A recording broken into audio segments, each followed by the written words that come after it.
힘들고 어려운 내 집 마련, 직방TV와 함께 내 집 마련의 신 코너에서 여러분을 돕겠습니다. 안녕하세요. 월천대사 유지연입니다.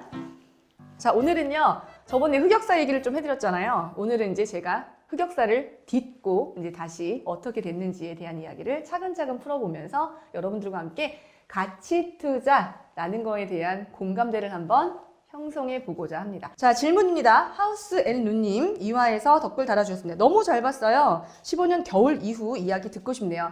제가 이제 돈 번 이야기부터 듣고 싶으신 거죠? 좋았어요. 언제쯤 들어볼 수 있을까요? 셜리 부자님, 네, 월천대사님은 워킹맘의 롤모델이세요. 저도 따라 울컥했어요. 네, 요즘 저희가 많이 힘들죠? 화이팅 하시고요. 그 길이 외롭지 않도록 댓글로 함께 해드릴게요. 감사합니다. 자, 2015년 투자 이야기도 너무 기대되네요. 응원합니다. 신비별님, 2015년부터 어떤 일이 있으셨는지 궁금하네요. 꼭 올려주세요. 라고 하셨습니다. 이번 편부터는요, 제가 이제 돈을 벌게 된 시초가 된 이야기부터 한번 해드릴까 합니다. 자, 이제 15년 겨울입니다. 정확하게 12월로 기억합니다. 그때 이제 뉴스테이라는 단어가 처음으로 등장을 했습니다. 뉴스테이가 약간 그 도심 재생인데 좀 돈이 안 되는 지역에 도심 재생을 하기 위해서 재개발 재건축을 하기 위해서 이제 좀 인센티브를 주고 하는 그런 방향이었던 사업이었어요. 이전 정부가 했었던 사업인데요. 뉴스테이가 뭔지 모르니까 그거에 대한 스터디가 생겼습니다. 이제 밴드가 열려서 제가 참가를 했죠. 그 밴드에서 처음으로 재정비 사업, 재건축, 재개발 이런 뉴스테이 이런 것들에 대해서 처음 접하게 됩니다. 정말 신세계였고요. 이제 서울에서는 재건축을 그렇게 밀어주고 법령 개정을 하고 이제 그런 것들 여러 가지 그 정부가 내는 정책을 보아하니 앞으로는 이것이 핵심 키워드가 될 것이다 라고 이제 그 스터디를 통해서 공부를 하고 학습을 하고 이제 캐치를 합니다. 이거다. 그런데 이제 16년 상반기가 되었습니다. 정말 그때 한 달 내내 정말 아침에 일어나면요, 막 밴드에 그 글이 999 이렇게 그럼 아침에 일어나서 졸려오는데 또 이렇게 그걸 등산한다 그러거든요. 올려봐야 되잖아요. 이렇게 막 등산을 해. 끝도 없죠. 근데 다 모르는 얘기잖아요. 용어도 너무 어렵고. 그래서 그거를 다운받아가지고요, 엑셀에 붙인 다음에 글자 폰트를 팔로 바꾸고 다 출력을 합니다. 그래서 모르는 단어지만 밑줄 치면서 형광펜 치면서 이렇게 읽었어요. 밑줄 치면서. 어떡해요. 다 한글로 써있긴 한데 다 외국어 같은데. 그죠? 그때 한 공부에서 이제 큰 깨달음을 얻어서 이제 투자를 다시 이제 바꾸려고 해요. 그 전에 있었던 망투자들이 제가 이제 오피스텔이 좀 많았고요. 월세 받고 싶었으니까. 그 다음에 이제 했던 투자들이 소위 말하는 갭 투자죠. 내 돈을 조금 들여서 이제 변두리 지역이나 일기 신도시도 이제 지금 분당같이 좋은 곳이 아니라 조금 더 싼 지역에, 그것도 핵심 단지가 아닌 조금 싼 단지에 가야 그렇게 이제 갭이 조금 붙을 거 아니에요. 그죠? 저도 이제 그때 그런 걸 배워서, 책도 그런 책이 많았고요. 그 배우고 공부한 대로 그런 걸 투자를 많이 해놓은 상태였어요. 근데 이제 배웠던 그런 그러니까 그 정비사업, 지금 도시재생이란 용어가 조금 좀 민감해졌죠. 그 서울시에서 추진하고 있는 도심재생 사업은 조금 다르게 가고 있기 때문에 제가 이제 정비사업이란 단어로 통일하겠습니다. 이 정비사업은 낡은 주택을 사서 그 주택이 새 거가 되는 거잖아요. 그러니까 이게 재건축, 재개발, 그다음에 분양, 전매 이런 것들과 다 관련이 있는 거예요. 그래서 이제는 이쪽에 집중을 하게 됩니다. 근데 그때서 13, 14, 15까지 제가 일단 갖고 있었던 투자금이라든가 대출 레버리지도 이미 다 해서 물건으로 이렇게 투자가 되어 있는 상태였잖아요. 그러니까 제가 이제 돈이 없겠죠. 더 끌어당겼을 수 있는 대출도 없을 뿐더러. 그쵸? 그래서 저는 어떻게 했냐면 공부를 정말 열심히 했고요. 그 다음에 저희 선배가 저한테 한마디 하셨어요. 니네 그렇게 물건이 많아가지고 관리는 되냐? 첫 번째 물어보셨고, 두 번째는 돈은 좀 벌었냐? 라고 정말 팩트 폭력을 하셨어요. 팩트 폭력을. 내상을 입었죠. 이제 그것을 좀 바꾸기 위해서 재정비, 그때 재건축 이야기를 좀 많이 합니다. 재건축이 시작하면 좋았을 때, 그러면 3년간 초과환수 이익제를 유예해줬죠? 그죠? 그 다음에 분양가 상한제 풀어줬죠? 이런 것들이 다 어떤 거냐면 재건축을 좀 빨리빨리 추진을 해서 지금 주택 공급을 하라는 그런 시그널이었었거든요. 그런데 제가 돈이 없는 상태에서 없는 돈에 투자를 했고요. 그러니까 소액 투자를 했고요. 이제 뭐 없죠. 근데 그런 거를 개포? 말이 좋지 장난쳐 지금. 그때 만약에 개포 봄에, 그죠? 그 다음에 이제 목동이 한 1억 2천이면은 그 소형 평수에 있는 뒷단지 살 수 있었어요.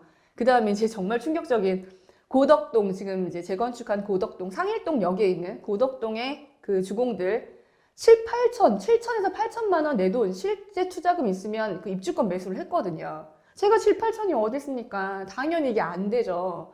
그래서 그때 참 자괴감이 많이 오고 속상했었어요. 16년도 초반에는 제 실거주 집을 또 이사를 해야 되는 그런 미션이 남아있는 상태였어요. 참 혼란스럽고 고민이 많았어요. 이때 어떻게 결론을 내렸냐면 안 되는 재건축 일단 포기하고 일단 접어두고 그러면 재건축하고 똑같은 프로세스를 가는 게 뭐가 있냐고 봤더니 재개발이에요, 재개발. 그래서 그때는 재개발 좀 아직 이렇게 화두에 오르지 않았을 때거든요. 그래서 저는 16년도 초반에 재개발로 올인하게 됩니다. 제가 이제 투자금이 없었다 그랬잖아요. 자금 조달을 어떻게 했냐면 저는 좀 한 번 또 꽂히면 아주 놀랍게 행동력을 보여준다 그랬잖아요. 이게 실행력도 굉장히 중요하거든요. 결단력과 실행력. 이 두 가지가 정말 투자의 핵심인데요. 앞에 잘못 해놓은 투자 물건들을 정리하기 시작합니다. 정말 이제 매수만 붙으면 정리. 그럼 뭐가 되냐면 그때도 상승기 기조였기 때문에 조금 빨리 판 건 맞죠? 근데 조금 빨리 팔아도 뭐가 좋죠? 네, 그렇죠. 처음에 살 때 초기 투자금 들어가 있잖아요. 그죠? 그 다음에 그 사이에 그래도 조금 올랐겠죠. 상승 기조에 있었으니까. 저는 그래도 조금 일찍 들어갔잖아요. 상승기 초반에. 그러면 초기 투자금 들어갔던 거와 제가 그 사이에 올랐던 이렇게 상승분이 조금이지만 같이 매도하면 돌아오게 됩니다. 그 매도금 갖고 재개발 사고, 매도금 갖고 재개발 사고. 그래서 그때 대부분의 많은 물건들을 재개발과 그다음 아까 제가 뭐라 그랬죠? 재건축, 재개발, 분양, 전매. 그때 전매가 가능했었거든요. 요 네 가지의 공부에 완전히 올인을 해요. 그래서 어떤 것도 했냐면 너무 투자자 이야기만 들으니까 또 혼란스러운 거예요. 너무 핑크빛 얘기만 하고 투자에 대한 이야기만 하고 다 잘 될 것처럼 얘기를 하고 그때는 그거 맞았어요. 정말 뭐든지 사도 다 잘 됐으니까. 근데 저 의심병이 있어서 한번 망했었잖아요. 의심병이 있어서 그 건축사무소에서 정말 아파트 실제로 설계하시고 그다음에 정비사업 이렇게 조합원들 앞에서 이렇게 막 설명해 하시고 하시는 분 있죠. 그분을 지인 통해서 개인적으로 초빙을 해서 저희가 소그룹 스타디, 토지 같은 데 모여서 이제 재건축에 대해서 공부를 좀 하고 재개발에 대해서 공부도 하고 당시에 리모델링도 물어봤었어요. 근데 당시에는 리모델링은 아직 할 때가 안 되었다. 그냥 분양가가 너무 낮아서 리모델링 사업성이 안 나온다고 더 지켜보자고 하셨고 평당 3천 이상에 분양할 수 있을 것 같은 입지는 뭐든지 그냥 무조건 하면 된다고 하셨어요. 그래서 그런 것도 좀 공부를 하고요. 그러니까 이제 제가 지금 흑역사를 극복하는 그 계기가 되었던 게 15년 12월에 만났던 그 뉴스테이 공부하던 밴드. 그죠? 거기가 이제 전 선생님이라고 생각하는데 거기서 선생님 두 분을 만납니다. 그분들을 통해서 제가 정말 열심히 했어요. 뭐 얘기하면 그 다음날은 거기 뛰어가서 봐오고 왔어요.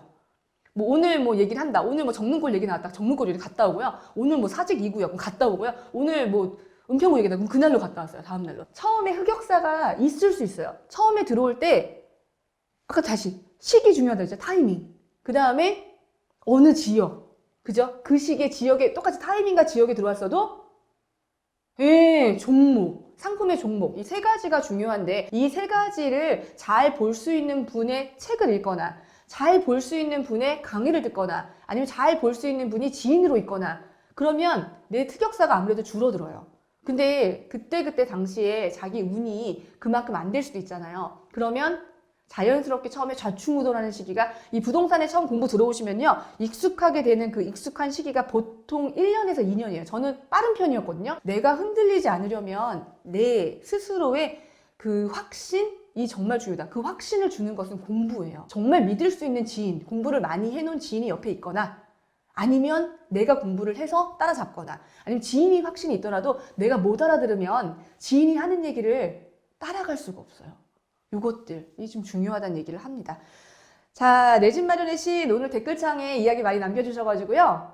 제가 15년 이후부터 어떻게 했는지에 대한 이야기들을 좀 해드렸습니다. 자, 오늘은 16년에 대한 저의 투자 이야기를 해드렸고요. 내 집 마련의 신을 통해서 여러분들의 시야가 넓어질 수 있도록 여러분들이 단타, 소액 투자보다는 가치 투자 이 타이틀이 지금 투자의 신이 아니라 내 집 마련의 시즌이잖아요. 그러니까 어쨌든 내 집 마련은 가치 투자로 가시는 게 맞거든요. 요 눈을 더 키워드릴 수 있도록 노력하도록 하겠습니다. 자, 좋아요와 구독 많이 해주시고요. 저는 다음 시간에 또 뵙도록 하겠습니다. 감사합니다.